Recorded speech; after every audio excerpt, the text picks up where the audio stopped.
Hi everyone, can you hear me? I am very new to live streaming, so this is the first time that I've done this by myself, so please bear with me. If someone could let me know if you can hear me, that would be great.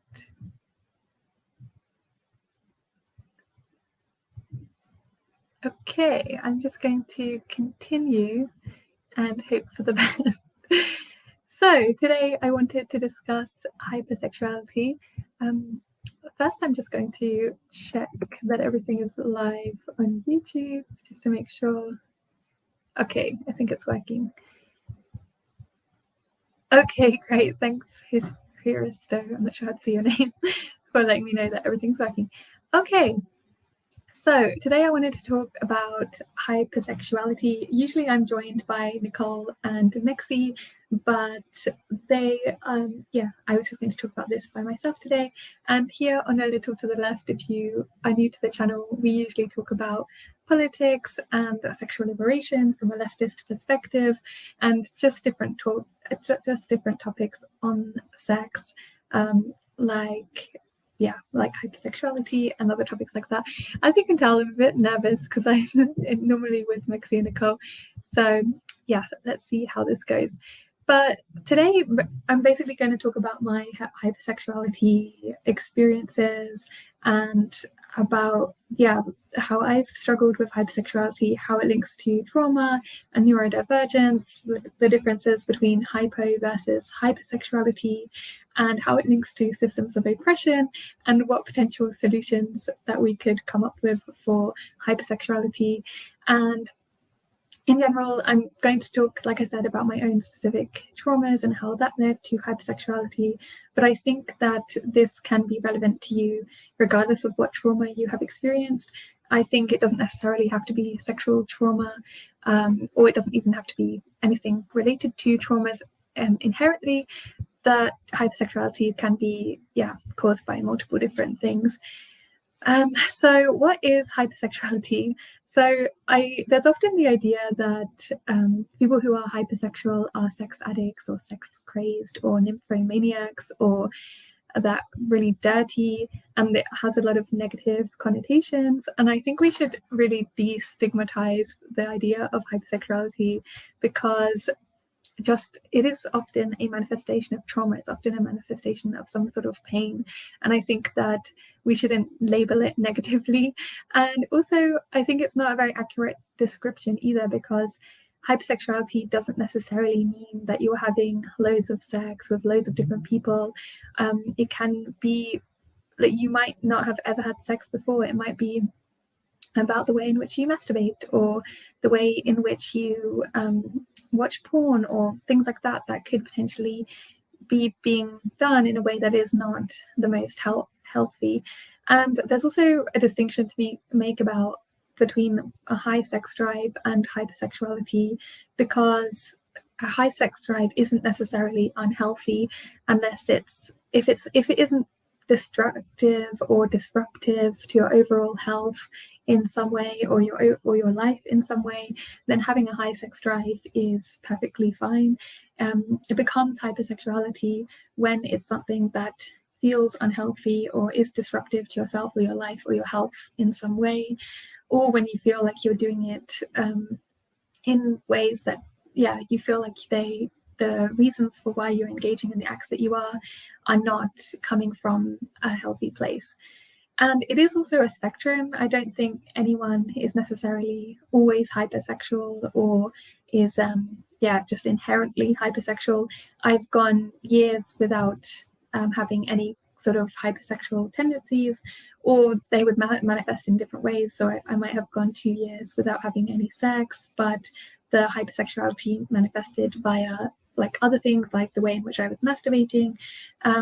But people often, as I'm going to go into later, oscillate very much between hyposexuality and hypersexuality. So it's definitely not a linear journey when it comes to hypersexuality. And yes, so let us get into it. So for me personally, just to give some context, I think I've only recently realized my how hypersexual I am, and it's still something that I am struggling with now and trying to overcome gradually. And for me, my hypersexuality manifests in the fact that I feel like I've made sex a big part of my personality in ways that I don't think are necessarily healthy.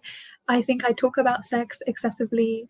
I've made it a big part of the way in which I communicate and things I talk about. And this is Dirk, the cat. And I masturbate also excessively, which doesn't necessarily have to be a bad thing, but I often find that I use masturbation as an unhealthy coping mechanism, but it gets to the point where I feel like I can orgasm 10, 15 times, but I'm never really satiated. And I think part of the problem is that the kind of satiation that I'm looking for is more of an internal, emotional type of satiation rather than like actually searching for like the physical pleasure. And so it often it's kind of has this kind of escalating effect where the level of intensity needed in order to feel any pleasure or satisfaction just gets higher and higher and higher, because I've sort of desensitized myself a lot to sex and pleasure and things like that. I also very often find sex with men dissatisfying, or people in general dissatisfying, because I think no matter how many orgasms I might have, it doesn't ever feel enough. And yeah, people often have jokingly call me nympho or horny beast or things like that. It's often quite become quite just a part of my personality, like I said. Some other symptoms that hypersexuality can include are intense sexual fantasies or thoughts that feel out of control, a drive to engage in sexual behavior in order to really release tension, but then you feel guilt or shame afterwards, obsessing over sex, unsuccessful attempts to control or change fantasies, urges, or sexual behavior, engaging in risk-taking behavior, such as unprotected sex with multiple partners, etc., regretting sexual encounters, you feel addicted to sex, excessive masturbation, etc., etc. So there are multiple studies that have shown that there is a link between hypersexuality and trauma.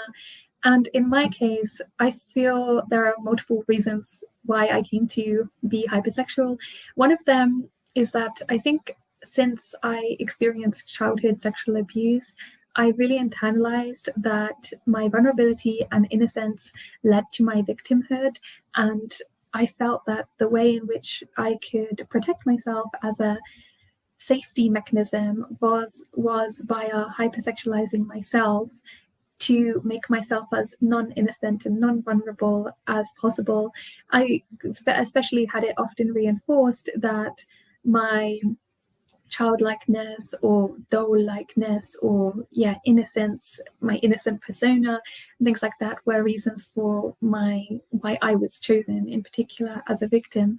And I know now that I don't disagree. I disagree with that now, but like I said, I think internalizing that was a reason for why I was victimized meant that I searched for ways to make myself the opposite of that. And so I often think that being as sexually vulgar as possible, being as openly sexual as possible, was a way for me to distance myself from vulnerability and innocence and enable myself to be perceived as someone who would no longer be reduced to I would be reduced to my body, but would no longer be seen as like this innocent little person that is easily manipulatable, easily able to hurt. And also the more vulgar, the more self-objectifying, the more disgusting the things that I would say, I felt like that was a way to push people away. And so I think that can be one of the ways in which hypersexuality can manifest. And I think that another aspect of hypersexuality is that it can very easily link with attachment styles in general. And attachment styles, if you haven't heard of them, are the ways in which our childhoods and the love that we received or didn't receive in the relationships we had in our formative years can lead to the type of attachments we have in later life. There's avoidant attachment, anxious attachment, secure attachment, or anxious avoidant attachment. It doesn't necessarily have to be from your childhood experiences. It can also be that if you had a previous partner or previous friendships that were had been insecure relationships, that can then also lead to you having insecure attachments or avoidant attachments later on, even if you had a very good attachments and healthy attachments in your childhood. And and I think that our attachment styles can influence hypersexuality, because for me, I think I have something between anxious and avoidant attachment, but mostly more anxious. And the anxious attachment essentially means that in order for me to feel secure in relationships, I often feel the need to use sex as a way to feel a sense of safety and security with the people that I'm with. And so often when I'm in a partnership or some sort of situationship or something, I will get triggered, or I'll feel a sense of panic or anxiousness, because I feel like there's a distance, or there's even if there isn't, even if it's just my own triggers, if there's nothing within the actual situation that is causing that, the anxious attachment is very sensitive, so it can easily be triggered. And then my immediate thought when I feel that is, oh, I need to have sex. I need to use sex right now as a way to close the gap between our detachment or the disconnection that I feel. And so often I found that it's not really that I'm actually that horny, or it's not really that I really desire sex so much. It's often used as a way in relationships to maintain my sense of safety and security and make sure that I am not abandoned. Because at the heart of anxious attachment a lot of the time is the fear of abandonment and the fear of rejection. And so the temporary fix of sex is literally the opposite of abandonment and rejection, because there's that, you're literally like bodily connected for a while. And so it's very common, I think, for people who have anxious attachment to use sex in ways that can be unhealthy. And of course, sometimes when you're anxious, it can be helpful to maybe have sex as a way to feel better in the moment. It's like coping mechanisms are not inherently bad. Sometimes coping mechanisms can be good, or can be, the ways in which we cope with things sometimes. And so I don't think we should stigmatize ourselves or judge ourselves for the ways in which we attempt to process what we have struggled with or the pain we have. But I've just come to realize that I don't like the ways in which it impacts my relationships, and it means that the real communication and the actually getting to the root of the problems, or really bringing up the difficult, being able to say the difficult things about how I'm actually feeling, or express what the problem is, or try and genuinely try and find solutions to the problem, doesn't ever happen, because it's like the sex just means that you escape from the anxiousness temporarily, and then you never actually end up dealing with the issues at hand. And so I've often found that to be really unhelpful as well. I also think avoidant attachments can sometimes also manifest in our hypersexuality, because I think that avoidant people often end up becoming hypersexual with people where they can feel safe, because there is like an avoidance from them. So instead of being sexual with people where there is vulnerability and emotionality and genuine feeling or connection, people tend to seek sex, or avoidant people tend to seek sex with people who don't have any of those components of any real genuine intimacy with, and then are hyposexual or avoidant of sex with people where it would have emotionality or vulnerability or deep connection and things like that. So people can sort of oscillate between hypersexuality and hyposexuality with different people depending on what their attachment styles are. And I think for me, that is definitely the case. I often find myself to be disattracted to or hyposexual towards people who are perhaps healthier partners for me, because I think that avoidance or the fear of the kind of that kind of intimacy is too much. So it's easier for me to maintain hypersexuality with people where I already know from the beginning that there won't be much vulnerability involved, because they're more narcissistic, or the relationship is mostly focused on them rather than on me, and there's no they never really get to know me because of the dynamic in the situation. Or I guess there's like a real avoidance of any kind of a connection in that, and then that can make it much easier to be hypersexual with those people than to be sexual with people who I could actually deeply connect with, and therefore the terror of rejection or abandonment is more easily triggered. And I just wanted to read a quote by Mark Schwartz, Laurie Galperin. This was from a study that I read. They're psychologists, and they wrote, hypersexual individuals starving for attention, affection, touch, or validation, but without the structural capacities to substantially meet these needs, can achieve a tenuous, fleeting sense of reassurance and pseudo-intimacy. So essentially, like I was saying, hypersexual people, you sort of seeking that sense of validation or the sense of connection via sex, oftentimes when you feel like so much of that is lacking. And I think this is also extremely common for men, and I think hypersexuality can be operate very differently depending on how you're gendered. And I think men are often very starved of emotionality with other people. Sorry, Direct the cat is trying to come over here. It's distracting me. So I think men are often starved of like a real connection and real emotionality and real love in their lives, because men are often denied access to emotions other than rage, because their emotions are generally feminized, and men trying desperately to be hyper masculine and to fit into the boxes they've been prescribed deny themselves all these emotions. And so what that can mean is that they can often seek sex as a way to fill that deep, empty void within themselves that is starved of attention, affection, emotions, and connection.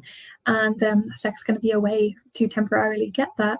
And on the other hand, it can also be a way to release your emotions as well, because if you are starved of the ability to release your emotions because you've been denied your emotions other than anger, then sex can be a temporary way, or like a coping mechanism, or a way to basically release emotions. It's like or the sadness or the pain inside of you, like through the orgasm, through the physical act, can be released. Or often even anger can be released via sex, depending on what kind of sex you're having.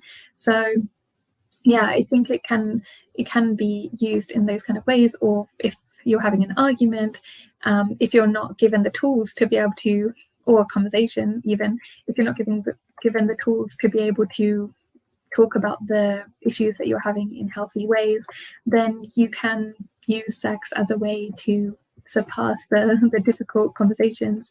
And men, again, because men are thought to be hypersexual and relentlessly desiring animals, and just out there like testosterone fueled and wanting sex all the time, often it can be a socially acceptable means through which men deal with problems, release their feelings, and a socially acceptable way to handle confrontation and communication in general.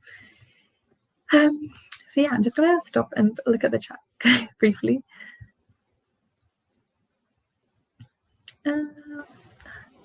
Just people saying hi. Please feel free to leave any questions or any comments as well if you would like. And so I also wanted to talk about perfectionism and how perfectionism and trauma and the fear of abandonment and hypersexuality can also intersect. So a lot of the time, when you experience trauma, it can lead to a form of perfectionism where you learn as a child that you are unloved or uncared about, or you're not getting your needs met. So one way in which children cope is via trying to make yourself as perfect as possible to make you feel like you'll finally be able to be worthy of love or worthy of care or worthy of your needs being met. And you internalize that you are someone who is not worthy of love, care, or your needs being met in general. So you often feel that you need to make yourself perfect in order to be loved and cared for, because like if your parents didn't even love you or care about you, then you can only possibly be worthy of these things if you make yourself absolutely perfect.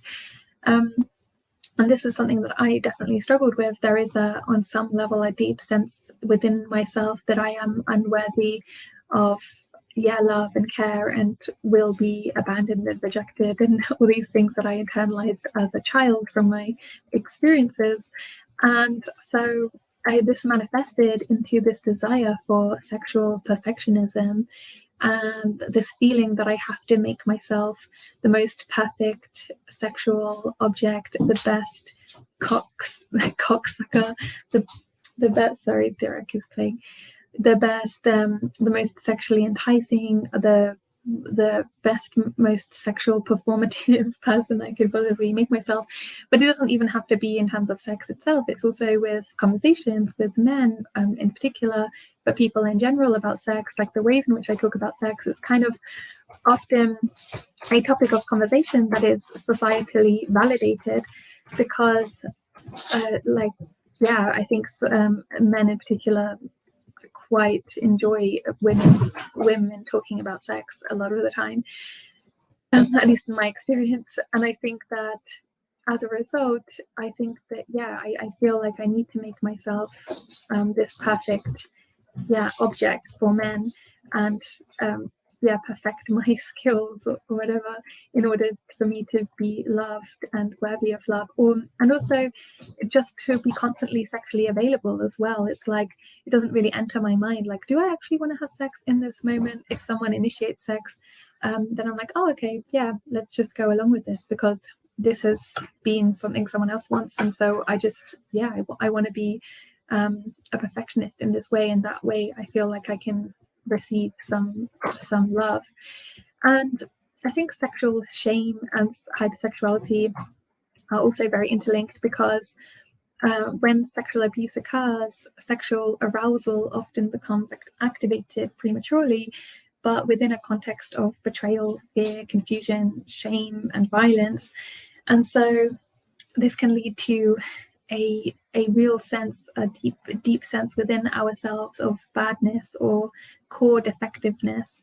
And this can be lead to a vicious cycle, because if you can often end up, or I would say for myself, there's some sort of sense of shame, sexual shame inside myself, where I feel like when I'm having sex, or sex in itself, or I myself am bad. And so I often end up having sex that makes me feel more bad, that makes me feel more shame, because that then reinforces and gives me more evidence for the fact that, and to confirm what I already believe to be true about myself, that what the perpetrator said about me when I was a child was correct, or that what I always believed about myself was correct. It can also be this sort of self-fulfilling prophecy. It's like you tell yourself that you are you're so ashamed of sex, or that you are bad in some inherent way, and then so you seek out sex that confirms that feeling of like, I am bad, I should be ashamed, because the kind of sex I'm having, I feel ashamed of afterwards. And this is a classic re-traumatization mechanism that a lot of psychologists talk about.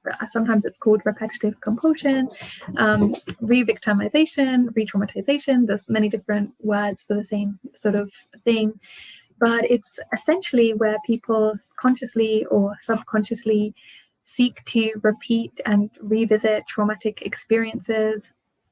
And there are multiple reasons why we end up doing this. And a lot of it has to do with the attempt to repeat the danger in attempt to complete the stress cycle, because there is a sense that we enter into a sexual situation that is triggering or re-traumatizing, but this time I have a sense of control. This time I am no longer in danger, and so I can attempt to have the experience again, but just make sure that it doesn't end the same way as it ended last time. And it's kind of like a desire to get to the end point where I can finally feel like I can release all those feelings that I wasn't able to release at that time. Or you can seek to undo the trauma or redo the trauma, but with a positive ending, like it may create a change, create a different narrative in your mind about the experience. And I think there's also an aspect of it that it's repeating the pain, repeating the hypersexual cycle, or repeating the traumatizing experience can also be comforting, because there's a familiarity in that pain. If you, for me, I've often found that the most difficult forms of sexual experiences are actually the healthy ones, because that feels terrifying, and probably because, as I mentioned earlier, that fear of rejection or abandonment gets more easily triggered in healthy situations, because there's actually more at stake in those situations. But the pain of the pain of repeated sexual violence, or being in repeated experiences of victimization, can be comforting because it's familiar. It's kind of like when you're driving to work and you're taking the same route every day for years on end, and then someone tells you there's another route that is safer, more secure, faster. You would have a much more enjoyable drive to work if you took this route. But we're so used to that which is familiar that you keep going down that dangerous path again and again, no matter how likely you are to fall off the bridge that you're driving on and die. So there's definitely a sort of familiarity can feel safer. Pain can feel safer a lot of the time. And I think there are just countless ways in which re-traumatization can manifest, and reasons why we seek re-traumatization. But I think that can be, those are just some of the ways in which it can function. And so in that sense, being hypersexual can be a way to re-traumatize yourself again and again, because it's what you know, or you're trying to gain control, or you're trying to seek to change the narrative or the situation or complete the stress cycle. And again, going back to the idea of self-fulfilling prophecy, I also think part of it is, if you're constantly told your whole life that your only function is as a sexual object, and that was the primary way, your primary purpose, it felt like, as a child or later on in life, or especially if you're someone who's grown up AFAB in this kind of society, we are constantly objectified, sexualized, and dehumanized. So hypersexuality can be a trauma response in that sense, where you're kind of just feeding into what society has already told you that you are. But sometimes it can be helpful to reclaim that and say, you know what, I'm going to objectify myself, I'm going to dehumanize myself, I'm going to re-victimize myself, because it feels more like I'm in control if I'm doing this to myself. It's horrible if someone sexualizes you without your consent, but if I'm hypersexualizing myself, then well, at least I have control over the situation. So society can lead to this sort of self-fulfilling prophecy for women, but I also think for people who are socialized as men, when you're, as I said earlier, constantly socialized into this idea that you are a relentlessly desiring animal, I'm sorry, I really hope that the cat isn't too distracting in the background. It's really distracting me. But yeah, I don't know what to do because it's a house cat, so I can't put the cat outside. I'm just currently house sitting at the moment, so I'm not really sure what to do. Okay, the cat has gone away for a moment.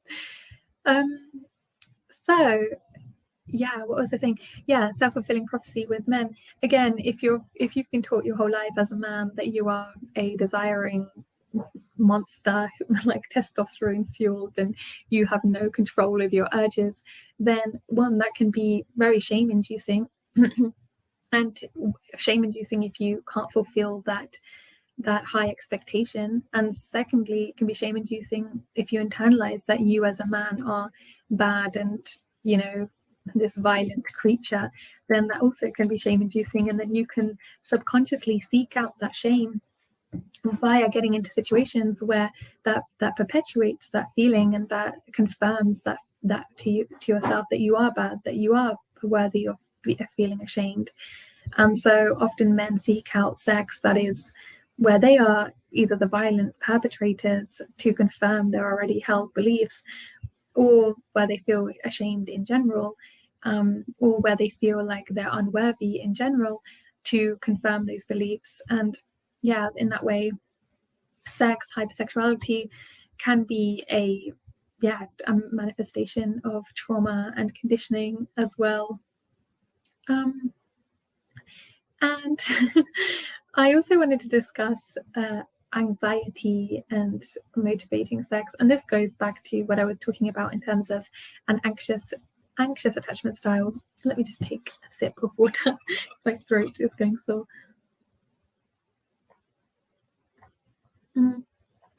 And for me, this relates mostly towards anxiety, but really it can be about any negative emotions, where sex can be used as a compulsive need to relieve yourself from negative emotions. And I often would find that I've developed, well, I still find that I often use sex and masturbation as a relief from, or a numbing mechanism for negative emotions. And of course, to a certain extent, this is not necessarily a bad thing. I'm sure many of us have been there where we're stressed and you masturbate and the orgasm releases all the tension and it feels good. And so it's not always a negative thing. But when it becomes a crutch, when it becomes a sort of compulsive thing, and I'm sort of unable to process those feelings without resorting towards masturbation or sex, which is the case for me, then I think it can be a very unhealthy or disruptive thing in your life. And so I sort of developed this pattern where I would be anxious when I used to go to university, for example, and I would build into my day masturbating every 2 hours in the library bathroom, or taking scheduling into my diary like a masturbation break. And I would even masturbate at work if my boss was triggering me, or if I was stressed in general. I just go to the bathroom. And as I said earlier, with anxious attachment, in relations with other people, when I feel anxious, when I feel disconnected, when I feel stressed, again, sex becomes the first mechanism that I go towards. And I think a lot of it is because, as I said, my formative experiences with sex were in anxiety-inducing, terrorizing, and violent situations. So I sort of associate sex and arousal with negative emotions in general. So often it's sort of a what is the word, like a trigger. I don't know what the word is, but I just get wet as soon as I'm stressed or as soon as I'm anxious or angry. And so it's almost like my body has now adapted to me to that extent that I now physiologically just feel that urge immediately. And so, yes, it can be this very unhealthy way to distract from intrusive thoughts of shame and deeper painful feelings in general. And ultimately, it can lead to those things then not getting resolved, because if you're always trying to find these quick fixes, this orgasm relief, then it can be a way for you to like never really actually deal with the underlying issue at hand. And so it's it can be a very unhealthy thing. And Gillian O'Shea Brown, the psychologist, wrote, "Sexuality as a source of ritualistic, compulsive comfort seeking, just like other addictions, can lead to even deeper feelings of shame, regret, despair, and re-traumatization, because once again you have all the feelings of terror and shame and all these and anxiety. Then you masturbate to relieve yourself from those things, but then often that just perpetuates those feelings because you're linking sex to anxiety, to terror, to shame. And so then like sex and shame become interchangeable in your mind, and so it then reinforces the idea that those things are inherently connected. And also, if you know on some level that you're processing or trying to cope with your trauma in ways that are unhealthy in relation to sex, then again that can also just be shame-inducing, despair-inducing, regret-inducing in general. And then I wanted to also talk about disassociation and hypersexuality, because I think that a lot of the time people who are traumatized, and I would say this even for people who aren't traumatized in the general sense of like experiencing childhood trauma or something like that, or childhood abuse, I think like the whole system of capitalism, patriarchy, white supremacy inherently leads to a form of disassociation, because a big project of the transition from feudalism to capitalism and patriarchy's project and white supremacy's project has been disconnecting the mind and the body and valorizing the mind and making us feel like anything associated with the body is on a lower form, and our minds should control and dominate our bodies at all costs. And going to work, you have to constantly push down your bodily desires and urges and become so disconnected from your emotions. And for men especially, having to disconnect from your feelings as much as possible in order to validate your manliness. So I think to a certain extent most of us are disassociated from our bodies, and so a lot of the time that leads to a complete numbness, a lack of feelings. There's a lack of feeling, a sort of out of body experience. But disassociation generally refers to this sense of where you're sort of viewing yourself from above your body. You don't feel like you're in your body. Often this can be that you're in sex and you're not actually like in the experience, but you're sort of watching from a bird's eye perspective.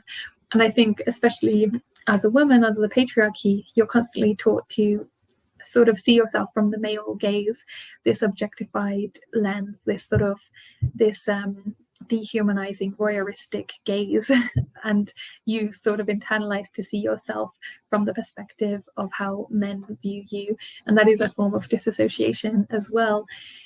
And so sex and so hypersexuality can intersect with disassociation, because it's sometimes sex can be the only way to try and reconnect to our bodies, to try and have some sort of sensitization, to try and have some sort of feeling.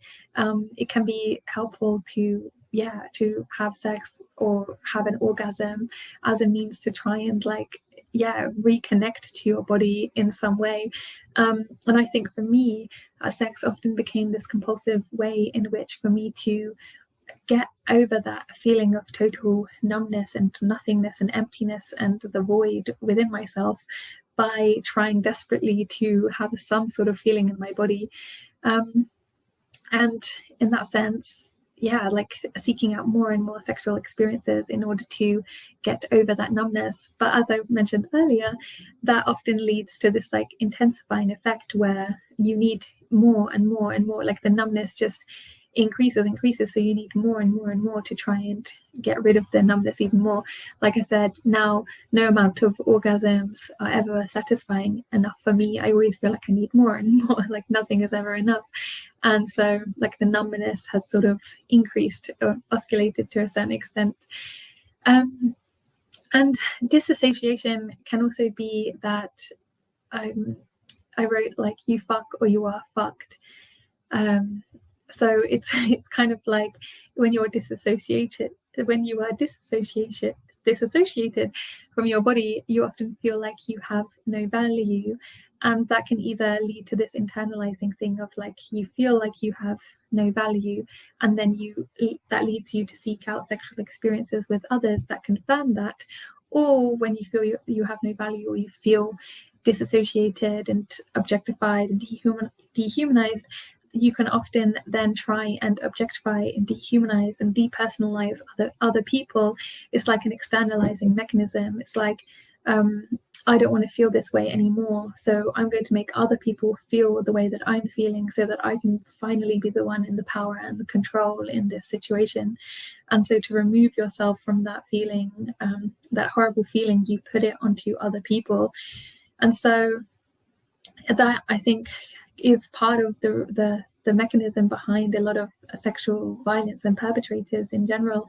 Oftentimes it's the internalized feelings of shame or internalized terror or fear or I don't know, violence that they have themselves experienced.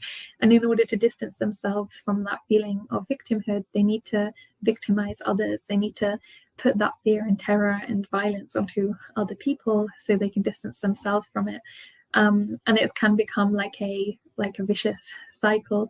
And so oftentimes, like all these feelings, these negative emotions within ourselves, these forms of trauma within ourselves can lead us to become hypersexual, seek out these sexual experiences in order to push these emotions onto other people that we want to so desperately get away from feeling ourselves. And like I said, it can go either way. You can either internalize them and therefore seek out sex that can reaffirm that you are an object, that you are dehumanized, that you are you should feel terror because every sexual experience is terrifying.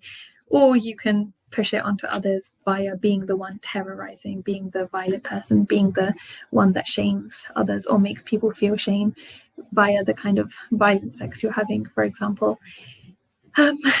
So I kind of went off on a tangent there. So I kind of went off track from the comment on disassociation. But so I think that it's disassociation can be a way in which we become so numb, so we seek to feel something or connect to our bodies in some way. But it can also be that we're so numb that we sort of don't necessarily take in the gravity of the experiences that we're having. Well, like for myself, I think I was so disassociated for such a long time that I would seek out more and more and more sexual experiences so that I could finally, like the gravity of everything would become so huge that I would finally get to a breaking point. It's like I couldn't understand, or I was so numbed out from what was happening that I couldn't process that these experiences that I was having were violent or unhealthy in whatever ways. And so I was almost trying to make it so bad that I finally had to confront what was happening.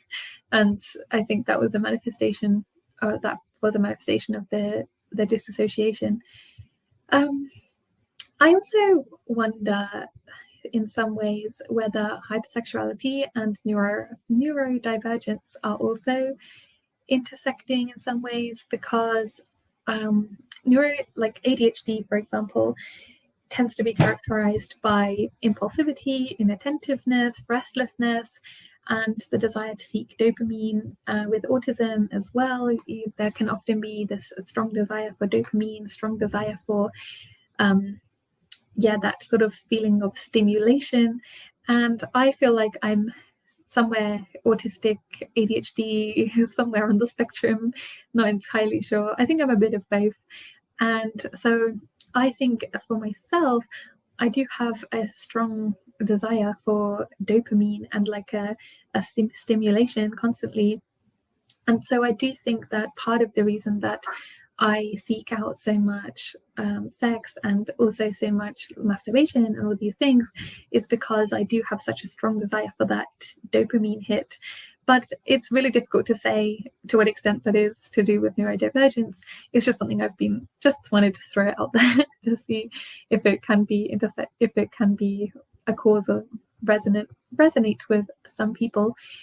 And then I wanted to discuss how society and systems of oppression perpetuate hypersexuality in general, because I think that the general cool girl trope within women and the ways in which you're, as a woman, supposed to be like not like other girls, and the way sexual liberation has been constructed now, all mean that women are increasingly expected to be just like men in our sexualities. We're supposed to be unemotive, down to fuck, not giving a shit, have a sort of fuck and chuck mentality and hypersexuality, and like a lack of intimacy or accumulating experiences and always being sexually available.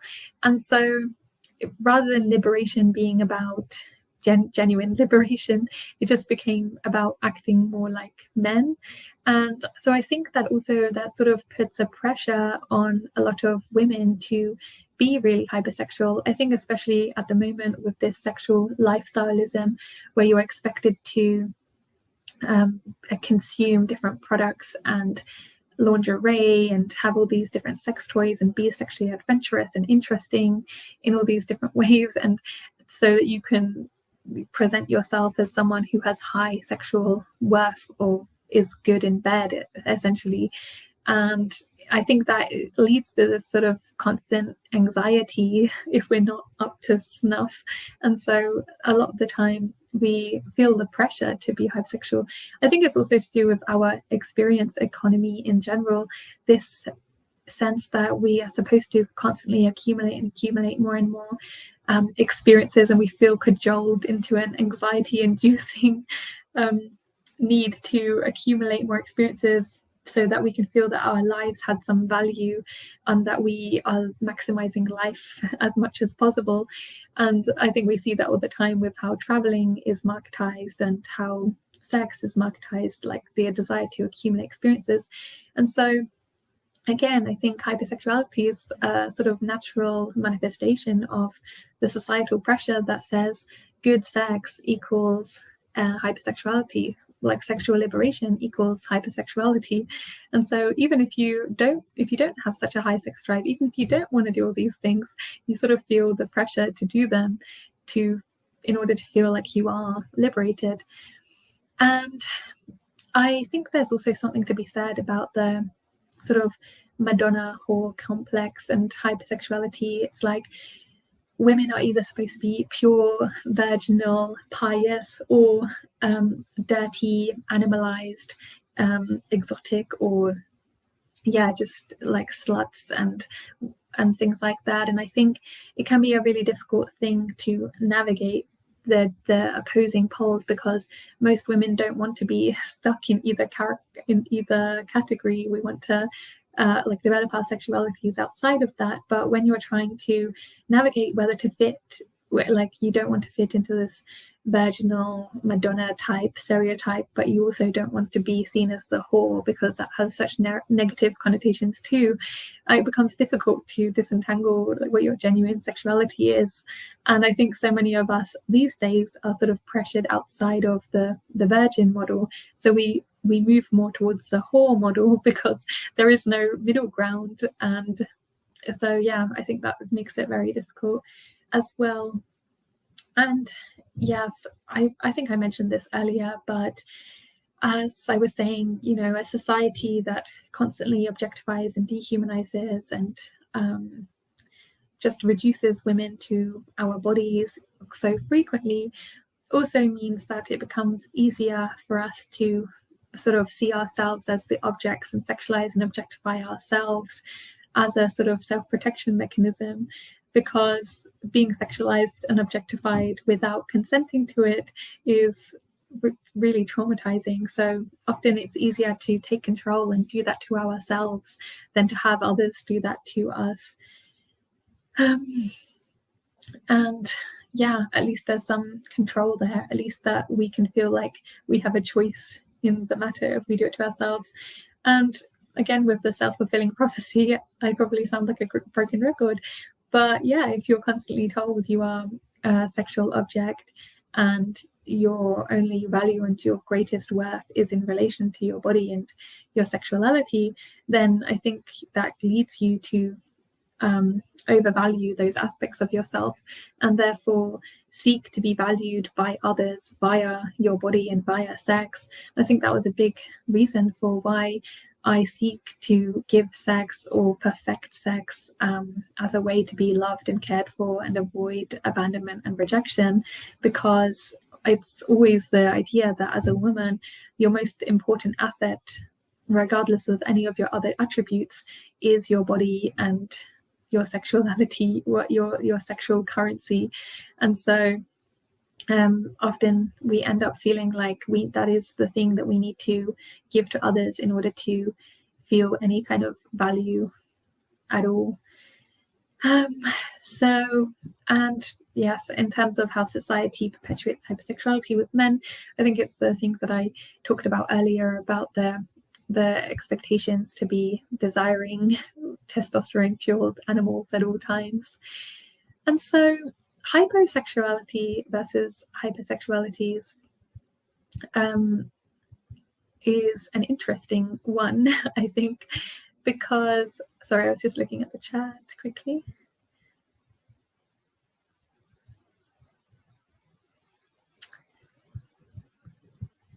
Okay. Yeah, so hypersexuality, as I mentioned earlier, is it's often confused with asexuality, but of course people can identify as asexual, but people who are hyposexual do not identify as asexual, but are experiencing difficulty achieving sexual arousal, whereas asexual people may not experience sexual arousal, but may not experience it as a difficulty or something they wish to change about themselves. It's more like an identity. And so hyposexuality can often be a trauma response. And hyposexuality and hypersexuality often go hand in hand, and sort of you can oscillate very much between one to the other. Because at the root of it, a lot of the time, the reason for hyposexuality and hypersexuality are often the same. They have the same causes. So a lot of the time it's avoidance of intimacy and vulnerability, or it's fear, it's a lot of the time, the shame, all the negative emotions essentially. And so one of the reasons that you can end up being hyposexual is because you fear sex because you're afraid of the intimacy and the vulnerability. So hypersexual people might try to shield themselves to protect themselves from the anticipated rejection or vulnerability or emotionality by avoiding the sex altogether or any kind of intimacy altogether, whereas the hypersexual people will seek out the rejection and the vulnerability and emotionality and the shame feeling to perpetuate the cycle, to repeat the cycle. So in both cases, it's a way it has the same root causes, but on one end of the spectrum you're trying to protect yourself from that and avoid those things, and on the other hand, on the other side of the spectrum, you're trying to seek out those things. But either way, you still have the same underlying causes. It's like in both cases it's can be an avoidance mechanism, because either you're trying to avoid the sex altogether, or you're trying to seek out negative sexual experiences, which then are avoidant of the genuine vulnerability and genuine emotionality and genuine rejection and abandonment that can come from seeking out healthier sexual experiences. Does that make sense? It's like what I was saying earlier about how for me it's easier to seek out unhealthy partners than healthy ones because it's a familiar kind of pain, whereas the genuine emotionality, genuine rejection, and genuine abandonment that could come from a healthy dynamic would be too painful to bear, because it's not real genuine rejection and genuine abandonment if you're never really being yourself or never really fully seen and heard in a dynamic, in a relationship with someone where it's never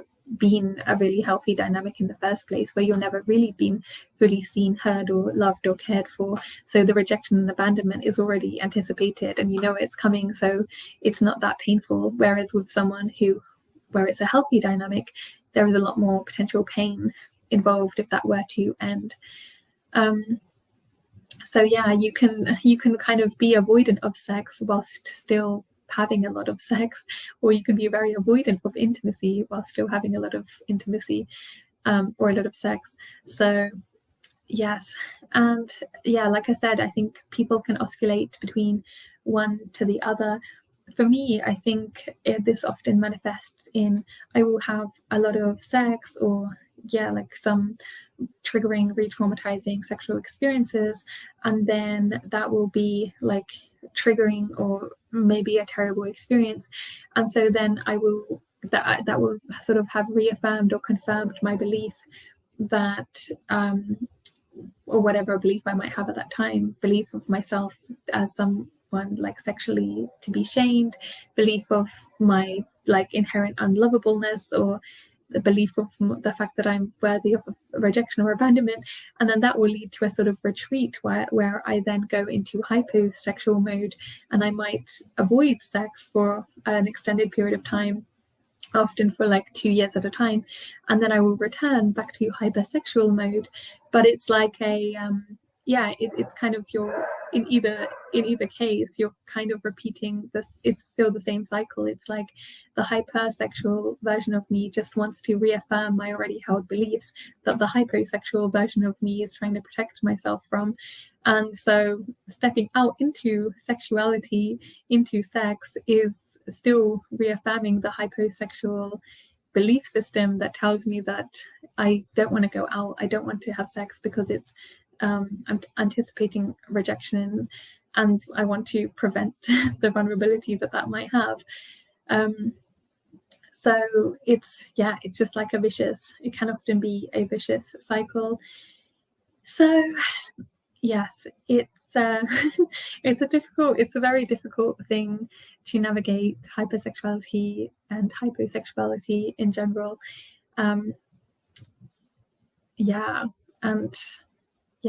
I also think it's very easy as someone with sexual trauma that you constantly are seeking out. I've constantly had a lot of sexually violent experiences in my adult sex life, which then are sort of re-traumatizing or re-victimizing experiences for the experiences that I had when I was a child.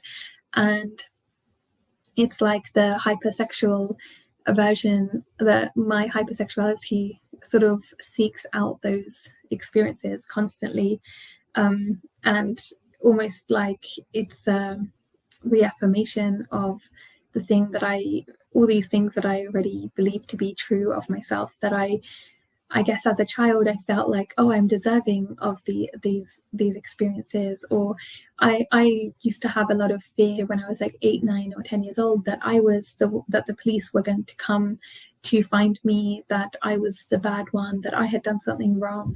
And a lot of the time this is classic kind of trauma, the classic kind of predator behavior where they make themselves the victim and they make you the perpetrator, even though you're a child and they're an adult.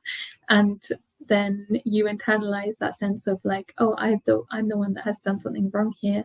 And so and then you sort your formative experiences of sex in general being ones that are like really negative or violent, and then that can lead to when you're older, seeking out those sort of like sexual experiences that then reaffirm all those things that you already believe to be true of yourself.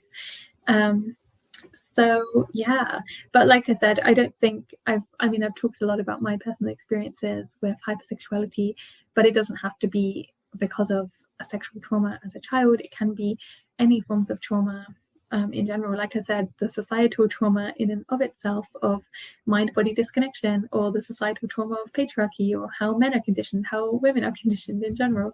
And all these things can lead to a sort of hypersexuality.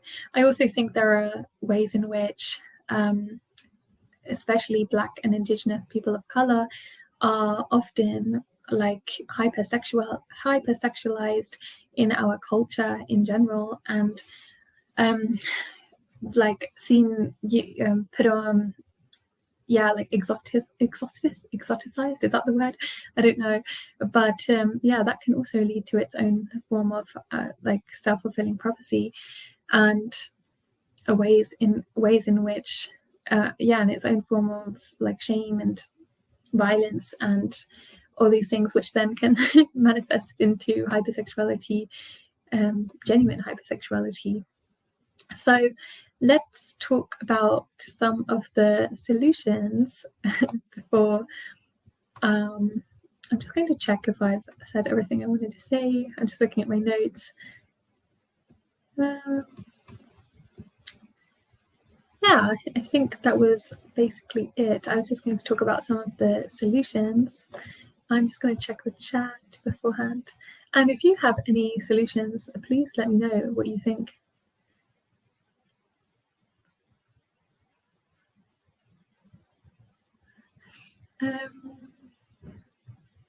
Thanks, Chase.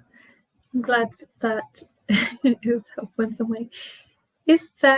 Rob Jewel said, if sex is only the manifestation of a deeper trauma or mental or emotional state, is it useful to separate hypersexuality from other emotional or mental distress conditions? I don't think sex is only the manifestation of deeper trauma or mental or emotional state, but I think it can be helpful to separate hypersexuality, just because having a label for something or a word that encompasses your experience can help you understand your experience better. And then the more you understand it, the easier it is to find solutions to that. And I mean, for myself, recognizing it as hypersexuality has been helpful for me to realize the ways in which my coping mechanisms are not the best, and wanting to try and create change in my life in how I engage with sex and talk about sex and masturbate and things like that. So yeah, I think it can be helpful to separate it in some ways, although it's always helpful to link it to other emotional or mental distress conditions in general. If it is linked to anxiety or depression or whatever, it can be helpful to make those connections. I hope that answered your question.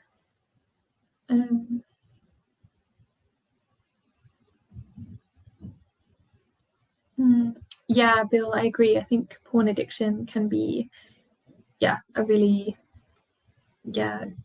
one of the many ways in which this can manifest, for sure. And I think especially going back to the societal ways in which we're conditioned into hypersexuality, I mean, the whole porn industry and the ways, like the profit motive at the heart of porn industries in general, mean that they constantly have to feed us ever more provocative, ever more violent, degrading, more titillating and like extreme content in order to keep us hooked. And they have to constantly outcompete their competitors for who can make their content the most extreme, I guess. And so then that can lead to a situation where we become hooked on more and more and more, intensifying the level of extreme sex, I guess. And sometimes that can be a very unhealthy things, and we never genuinely satisfied, we're never genuinely healthily engaging with sex or the people like ourselves. Like when we're masturbating, we're always searching for like more and more extremes, and yeah, it can be very unhealthy. I found that when I was 18 and I went on this like porn rampage, 18 or 19, I don't know how old I was, yeah, I definitely got hooked into this cycle of just watching more and more and more extreme content, to the point where I had to like completely cut it out because I thought it was just becoming really unhealthy. And especially when you're hypersexual, linking that to porn, yeah, it can just be a vicious vicious cycle. So in terms of solutions, so I found that, well, to be honest, most of these I haven't really implemented yet myself. So in researching this was helpful for me to recognize for myself things that I need to do moving forward. But a lot of them do resonate with me. So I definitely think self-education about hypersexuality is helpful once you understand how it manifests for you and what it is, and that it's, you know, something a lot of people struggle with, and then it can be helpful to know that and then move forward from there. I think understanding triggers is really important as well. So like for me, I stopped watching porn years ago, and I don't think, and I think that can often be a trigger for some people. From also recognizing my triggers, as in like anxiety in a relationship, or a feeling of disconnection from a partner, or my shame triggers that feeling of like needing sex in that moment. And that has been really helpful because I have already noticed that when I'm in a sort of situationship, I will if I'm now often asking myself, do I actually want sex in this moment, or do I genuinely have a desire for sex in this moment, or am I trying to run away from an emotion? Am I trying to deepen the connection or the intimacy, or get rid of the anxiety? Am I trying to mask something deeper here? And once I recognize that, that can be helpful because it can then come here. Because it can then remind myself to like just process them in healthier ways. Like, okay, I'm going to remove myself from this situation and go and journal and release my feelings that way. Or I think it's like not just finding the triggers, but finding the replacement coping mechanisms that are helpful. Maybe that's like doing some deep breathing exercises. Maybe it's journaling. Maybe it's exercising to release that energy. I definitely think exercise is like a really key one for me as well, because like a lot of the time, all this tension, all this anxious attention, all this anxious tension, all this anxious I don't know, yeah, like agitation or whatever needs to be released somehow. And yeah, the orgasm has been one way to release it, but I think now I'm trying to search for like one way to better ways to release it, aka through like, yeah, releasing that through like energy through exercise. I think mind-body connection is also really important to get rid of that disassociation. So I know yoga, mindfulness, meditation, I don't know, just again, like breathing things, exercise. I'm not sure. Like I said, I haven't implemented this myself, but that's definitely something I want to do more, because I think that goes back to this sense of, do you really want sex, or are you using it in unhealthy ways? And I think to understand where like the sex desire is coming from, connecting to the body is really important. Like, what does my body actually want right now? Like respecting that, loving your body enough to really know that. I remember being with this guy, and I was initiating sex, and he said something like, oh yeah, my body is just not feeling it right now. And for me, it was like a really radical, eye-opening moment where I was like, oh, this is so interesting. I've never really asked myself, does my body actually want this right now? But I guess it's so normal for some people to really be aware of these things. And I also think like resensitization is also really important. Where, for example, my numbness from over masturbation means that I think it's really important that I find ways to oh geez I think it's really important that I find ways to resensitize myself, aka via like reducing how often that I masturbate, or finding new ways to masturbate, so I'm not always using, you know, the same spot over and over to the point of like numbing out my pleasure centers. And also just like, I don't know, being more mindful about the way in which I am masturbating, or the way in which I'm having sex in general, just to like, yeah, get more sensitized into the body and like feel more into it in general. And also just focusing more on the process of the experience as well, rather than the product, rather than driving towards the orgasm as the goal, just being present within the experience, and then you can really tap into what your body is feeling in that moment. And that can also be really helpful, I think. And then I think that getting to the root causes and motivations behind sex and the triggers, as I said, so identifying the thoughts and the feelings and the situations that trigger that sexual compulsive behavior, and then it can be much easier to like manage it. So for me, that was like anxiety. For other people, it might be not so much about like a feeling that comes up, but it might be like, oh, in specific situations when I'm around this person, this isn't helpful. Or maybe this group of friends perpetuates, like, for example, maybe a group of male friends makes you feel like you have to be hypersexual around them, or different situations in a club or whatever, like recognizing what triggers them, and also like what that sex then gives you, like, or what that masturbation or whatever that, like, the sexual thing is that you're searching for, what does it give you afterwards or during? Like, what is it? Why is it a relief? And is there a way in which you can find that relief in other ways?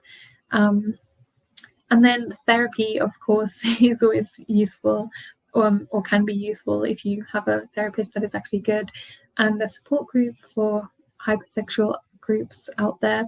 I'm sure they exist to talk about the problem of hypersexuality. And also realizing that it's a very cliche thing, but healing isn't a linear journey, and it's like it's going to like be up and down and ebb and flow. And also, I think it's important as well, one thing I'm asking myself is my desire to retreat from doing certain sex acts, whatever, coming from a place of genuine like desire for healing, or am I just reverting to hyposexuality in a way that isn't actually going to help my healing journey? Because like I said, I would often think, oh, I'm like serving myself, I'm healing myself via like I'm no longer having sex anymore, so, or I'm going to have a break from sex for a while. But unless you're actually like dealing with the root problems, simply like abstaining from something isn't necessarily going to be helpful. It could just be reinforcing the hypo and hypersexual cycle. So yeah, but I think ultimately a lot of it comes down to like the real like introspection on what is causing this, what I'm gaining from this, what could I possibly do about this, what ways is it healthy, what ways is it unhealthy, where would I like to get to, what kind of sex do I want to be having? Because for myself, I think it was kind of realizing that I want to be having like sexual experiences, like seeking out or like being able to have more sexual experiences that are actually healthy, and that like not seeking out sex as a coping mechanism.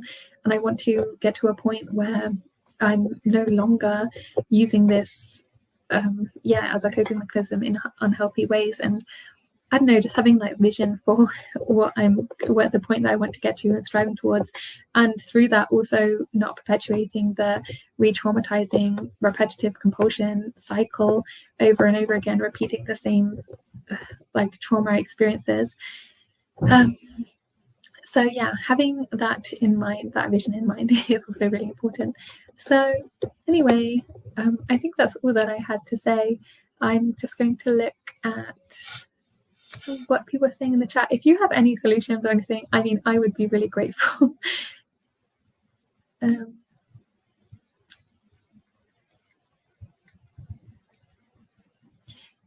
Thank you, Ezra.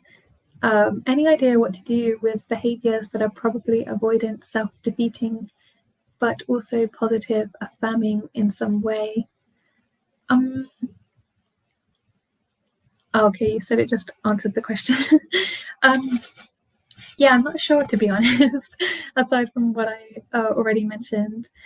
I guess, yeah, I think that's actually a really good point, though, about how it's also positive and affirming in some way, because it's an important reminder that in the end, these things are giving us some things they are like, we don't just seek out these coping mechanisms willy-nilly without them having some sort of benefit to us in some way. And I think that can also make it so difficult to get away from it, because it can be easy to think of it as healthy, just like, oh, I just have a high sex drive, and often it's validated by other people as like, you know, sexual partners often like it if you're always down to fuck, and it can also feel really good to have loads of orgasms all the time and things like that. So, and also, you know, if it is like an easy way to get rid of that feeling, those feelings of anxiety or fear or shame in the moment, then it's very difficult to get rid of that. So I guess in that sense, it's really good to think of like, yeah, what is positive or affirming about this coping mechanism, and how am I going to be able to firstly, how am I going to be able to get this from other ways, but more so, is it like so if I'm gaining from this, you know, a positive feeling of endorphin rush, why am I needing that endorphin rush? Is it because my neurodivergence leads me to need to have a high all the time, or stimulation all the time? Or if it's giving me a relief from anxiety, okay, so that shows that I'm needing to find ways to relieve anxiety, so let me find other ways to do that. Or yeah, I guess in that sense it can be helpful to look at like, what are the positive or affirming things that come from our coping mechanism. And coping mechanisms, yeah, they're not necessarily unhealthy, like they serve us in some ways. And so I think just sort of having that self-compassion and kindness towards ourselves for the ways in which we are like having to cope with difficult things in our lives is really important. I think our whole society pushes people towards hypersexuality, especially to men. And look at how we address insufferable. Yeah, absolutely. Yeah, I totally agree. The Body Keeps the Score is an amazing book on trauma. Thank you, with the whole section on recovery. Thank you. I will also look at that. I wanted to read out. My phone has died, but I wrote down some mechanisms to deal with triggers when they pop up. But I think a lot of it came down to, firstly, self-compassion is such an important thing. Just to be so kind to yourself when you're experiencing like hypersexuality, that understanding that, you know, we're all on a journey in this life, and we all have things that are difficult in some way or another, and just being able to hold yourself and give yourself a hug and show yourself love and treat yourself like a child, almost reparenting yourself, to say like, I'm often saying to myself, I understand, Kathrin, why you are like this. I show you so much love and care, and all of you is valid, and everything you're feeling in this moment is valid, and I hold space for all of your emotions right now, and this is a safe place for you to be able to express whatever you need to express, and I love you regardless, and I'm going to try and protect you and do what is best for you and set boundaries for you. And I think coming from that loving, reparenting place is so healing, and having that sense of self-compassion is so healing as well. And it's so much better than this kind of tough love approach of like anger towards ourselves, which then often just like perpetuates the exact same things that we're trying to get away from, because it just reinforces the feeling of badness or the feeling of shame or internal rage or whatever. For me, journaling really is the best thing. I know it doesn't work for everyone, but just a safe space to be able to release anything I'm feeling. I usually start every journal entry with like, I feel sad, or I feel angry, or I feel blah blah, and then I would just try and like write out why I'm feeling like this and where is it coming from, and just like releasing everything, having a space to release everything is so important. And I think for those triggers as well, especially when that like the hypersexual feelings come up, I think just like being still and then breathing and like returning to the body and like seeing where the sensations are can be helpful. So am I feeling this in my stomach? Am I feeling this in my heart? Is it where is this sensation coming from, and what is that telling me? Like often the stomach kind of feelings are the fear, often like the heart feelings are like some pain and or sometimes like where it is in your body, that feeling can be helpful, and then like tapping into that and like breathing slowly and releasing that in that moment. And I wish I had my phone was charged, because then I could remember. Also, I know it's kind of like become this very self-help cliche thing, but affirmations I'm actually finding are really helpful. And I was always so skeptical, but now these days I'm trying to write every day at least like a few of these affirmations where I say like it's based on things like I am safe, I am loved and cared for, I am holding space for myself, I am self-protective and I have so many people in my life who are incredible and loving and here for me, and I don't know, all these, basically anything that is going to like push back against the inner narratives that tell ourselves that we are I guess the things that are causing the hypersexuality. Like for me, this feeling of abandonment or rejection, I can say to myself or write in my affirmations like I am I am here for myself, I am loved, I am if someone rejects me, it's not an indication of them, it's of myself, etc., etc. And this sort of rewriting the narrative, rewriting that cycle in our minds can be really helpful as well. So yes, I think there are like many ways. I think visualization is also a helpful tool of like visualizing myself in feeling safe, feeling loved, feeling secure, feeling like I'm sexually in a healthy place, and like the sort of like closing your eyes and really like imagining what that would feel like. Also asking myself like what would a secure person do. This goes back to the attachment styles of avoidant, anxious, etc. It's like, okay, what would a secure attached person do in this moment? What would their decision making be? Or what would someone with a healthy sex drive do in this moment? And like I said, not shaming those parts of ourselves as well. It's like almost saying thank you to my hypersexuality. Like, thank you for the hypersexuality, for what you have done for me. I know that for a long time my excessive masturbation was something that I needed to do in order to process difficult things, and it served me well for a while, and I'm happy that I had that coping mechanism at the time.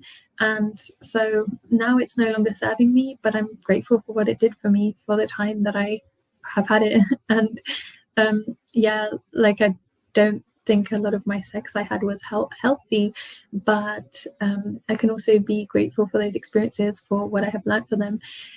And so it's not that I know that toxic gratitude is a thing, but I also think it's like that kind of rewriting the narrative in our minds can sometimes be helpful to get rid of the spiral into despair that nothing can be done, or like never getting out of these feelings. I also think that a lot of it has to do with the partners that we have as well.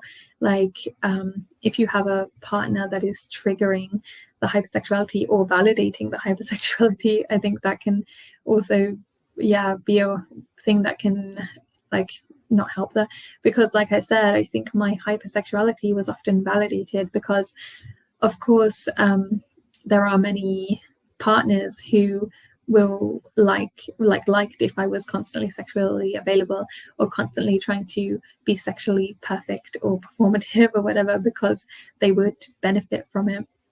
But I've also been like sexually triggered by some people who are I don't know, make me feel bad for for like my high sex drive and things like that, which is also then triggering, but in an opposite way. And so it's kind of like, I think it goes back to like that slut shaming thing of like, if you have a high sex drive and then that being, that can also then trigger that kind of shame-induced state of being.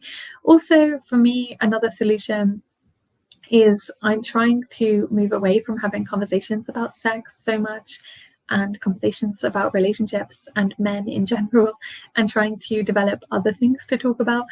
I'm not like, it's not that this is the only thing that I ever talk about, but I think it's become like this protection mechanism, talking point. Like I said, it's like a one, to make myself interesting or to others in some way, or secondly, as a way to be vulgar, as a form of protection from people who want to take advantage of the perceived innocence they see in me that I want to avoid being seen as. So now I'm trying to like have other things, like other talking points, or develop other kinds of friendships where that I have other things that I can talk about that aren't related to sex. Obviously, there's a difference between, like here on this channel, we talk about sexual politics and liberation and sexual and, things like that. And I think that's fine to talk about. But when it comes more about like sexual stories or whatever, I think it's often been, just reinforcing that. So I'm trying to, one of my friends said to like always reaffirm things in the positive as opposed to negative. So instead of thinking about what I'm stopping, I'm trying to think about like what I'm gaining. So I'm now thinking like, okay, it's not that I'm stopping talking about sex, I'm going to gain, like, let me talk about other special interests that I have that I'm so excited about, and like like building that muscle inside myself that tells me that I have value for other things that I offer other than sex. Like I have so much to offer in terms of interesting topics and aspects of my personality and stuff, and so much value, and I don't need to just reduce myself to the sexual aspects of myself.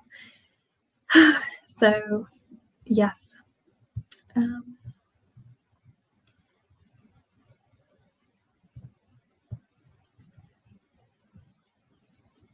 Bill, I'm trying to avoid overly sexualized media and break the habit of sexually objectifying others. Yes, it's really difficult. It's really, really difficult to avoid because, as we've talked about again and again in this stream, it's we're every like the media, patriarchy, everything is just geared towards sexualization. I mean, capitalism needs sex in order to sell things. Like you can't even buy ketchup without like a ketchup ad like squirting, I don't know, ketchup on people in sexualized ways. It's like everything is always sexualizing everything. So to avoid that media, I think it's really good. And I think the thing is, like, I've been talking about hypersexuality mostly from a very personal perspective, but really I think most of us in society are on some sort of hypersexual spectrum, because how can you not be when you're in a society that sexualizes literally everything, even literal children? I mean, we have you just need to watch Born Sexy yesterday to see how, like, the YouTube video, and how everything is so inherently sexualized. So maybe we're all hypersexual in some ways. It's also interesting how societally hypo and hypersexuality intersect as well, because societally we're both supposed to completely avoid talking about sex, and sex is almost like a taboo, and we don't really have good conversations about it. But then simultaneously, we're also a hypersexual society. So hypo and hypersexual, it's like they really intersect as well. And so it's how the cat is fine. It's just jumped down. So it's interesting how these things that are like so on an individual personal level also like everything is on a microcosm level. Like when you extract it outwards towards society, it's also manifesting on like the broader level. Because why do we not talk about sex? We don't have like good sex education. You can't have like meaningful conversations about sexual liberation and sexual politics in general. But then also at the same time, everything is seen through a hypersexualized lens. So there's good science on affirmations and self-talk. I also found like there's good science on like gratitude practices as well. And I think, like with everything, these things can be done negatively and positively, and there's ways in which that like gratitude can be harmful if you're using it as a, well, I guess we all know it can be negative and positive. So, but yeah, for me, focusing on that which I am doing positively, and like almost like having my wins. Like, I'm so happy that today I felt the need to masturbate, but instead of masturbating, I didn't. I sat with my emotions, or just like, yeah, focusing on what has been going well as well, and what we do have already in our lives, and then can focus on positive things that can mean that we are not caught up on like what is so negative in our lives that causes us to think that we need sex in order to cope with the negativity of our lives. If you're like focused on that which is abundant in your life already, then it can be easier to not focus on those negative coping mechanisms.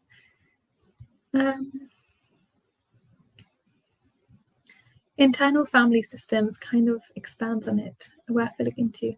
Oh, thanks. Okay.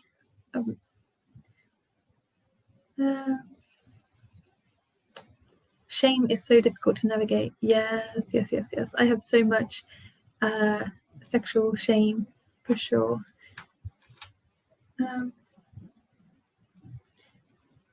As a woman, I used to believe that I couldn't sexually objectify men, and it has led me to treat past partners with coldness they didn't deserve.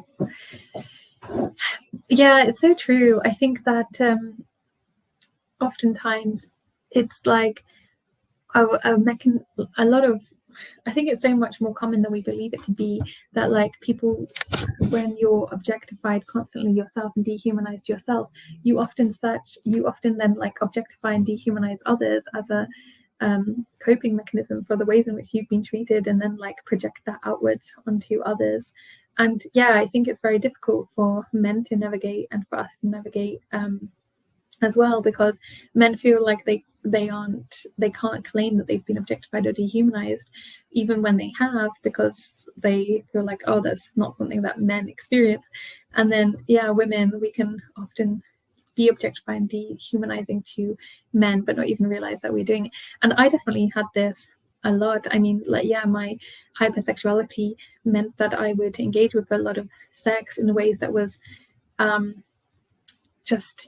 look back and I don't really like the ways in which I was engaging with sex with men, because I was basically treating them in ways that I myself didn't enjoy being treated, like more in an objectifying kind of lens rather than like real flesh and blood human beings. And I can see it now as a way in which I was trying to just like seek some sort of control in the situation. But I think when it's very easy to feel like that's the only way we can survive. So anyways, I'm going to end this here because the cat is driving me crazy as always. And so I thank you so much for watching, and sorry it was a bit of a mishmash, and like I said, it's my first time streaming by myself, and usually I'm joined by Mexie and Nicole, so I hope that it wasn't too painful to endure. But thank you so much for watching, and it's been very cathartic for me to release a lot of that as well, a lot of this as well. So thank you, and let's keep talking in the comments section. We have a Patreon account as well, if anyone would like to support us there, or you could subscribe and share this or our other videos. And thank you so much for watching, and the cat is biting me now, so I'm gonna go. Bye everyone.